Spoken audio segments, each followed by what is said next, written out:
तो हम पहले शुरू करेंगे कि आग होती क्या है या फायर होती क्या है। तो फायर एक केमिकल रिएक्शन है।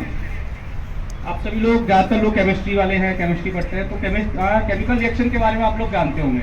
तो फायर एक केमिकल रिएक्शन है। केमिकल रिएक्शन में होता क्या है, दो या तीन चीजें मिलके केमिकल रिएक्शन करती है ना, सिंगल तो कोई करती नहीं है। ठीक है, तो जैसे हीट का मतलब क्या हुआ, गर्मी या ऊष्मा।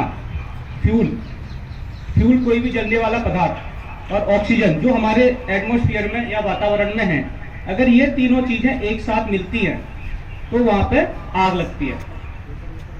ठीक है, हम आग को कैसे पहचानते हैं, धुएं से, या जो उसकी लपट वगैरह उठ रही है या आग उठ रही है, उससे हम पहचानते हैं कि यहाँ पे आग लगी हुई है। तो आग कैसे लगती है बता दिया कि जब तीन चीजें हीट, फ्यूल और ऑक्सीजन अगर एक जगह मिल जाती हैं तो आग लगेगी।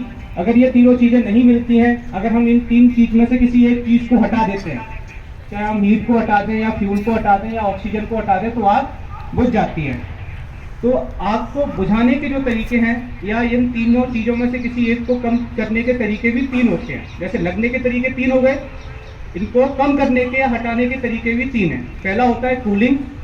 कूलिंग मतलब ठंडा करना। हम ठंडा किसको करेंगे, हीट को ठंडा करेंगे। उसके बाद में होता है स्मूथरिंग। स्मूथरिंग मतलब ऑक्सीजन की सप्लाई, जो ऑक्सीजन मिल रही है आपको, उसको हटाना या उसको कट ऑफ करना।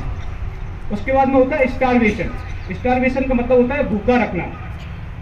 अगर किसी एक चेयर में आग लगी हुई है, आपके क्लासरूम में या घर में किसी एक मटेरियल में आग लगी हुई है, हम उसके आसपास का और सारा मटेरियल जो जल सकता है उसको हटा दें, तो आग सिर्फ एक चीज में लग के रह जाएगी। ठीक है, बाकी जगह फैलेगी नहीं वो, या जो आइटम जल रहा है हम उसको बाहर निकाल दें। ठीक है बच्चों, अब पहला हो गया कि आग लगती कैसे है, उसको बुझाने के तरीके क्या क्या है। अब आग फैलती कैसे है। हमने देखा कहीं चिंगारी वगैरह लगी हुई है, हमने उसको छोड़ दिया कि यार ये छोड़ी सी है, बुझ जाएगी, मम्मी पापा को किस लिए बताना है या किसी को किस लिए बताना है, घर में स्पार्किंग हो रही है, वो भी आपने ऐसे ही देख के किसी को नहीं बताया, तो वो आग बढ़ सकती है।